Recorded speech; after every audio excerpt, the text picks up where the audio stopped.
ماه نور و رحمت و غفران کجا هستی؟ بیا ماه شوق و لذت ایمان کجا هستی؟ بیا ماه پرفیض و نیایش ها هر آسانیم بیا ما همه بر سفرت مهمان کجا هستی؟ ای شبستان قلوب مسلمین آخر بیا ای گذرگاه مسلمانان کجا هستی؟ بیا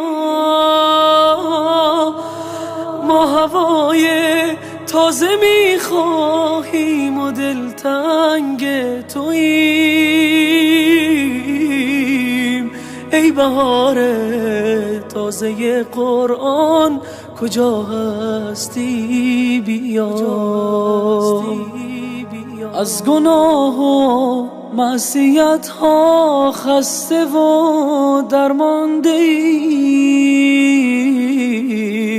ماه عفو و بخشش رحمان کجا هستی؟ بیا ما همه مشتاق هر لحظه ز شبهای توییم ای فضیلت های بی پایان کجا هستی؟ در فراقت همچو مرغی ناله ها سر دادیم ما چو شمعی در غمت سوزان کجا هستی؟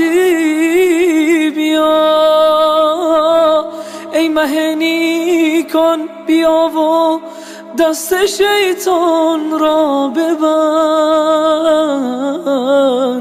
ماهت از آتش نیران کجا هستی؟ بیا ماهت از آتش نیران کجا هستی؟ بیا مسلمین در خواب غفلت ماه بیداری بیا ای مه بیداری وجدان کجا هستی؟ بیا ماه روزه ماه تمرین عبودیت بیا ماه صبر و ترک هر عصیان کجا هستی؟ بیا ماه صبر و ترک هر عصیان کجا هستی؟ بیا ای شب قدرت شب تجدید پیمان است ما پر از درد و تویی درمان کجا هستی؟ بیا شوق افطار و سحرگاهت به سر داریم بیا ماه شعبان است و ما حیران کجا هستی؟ بیا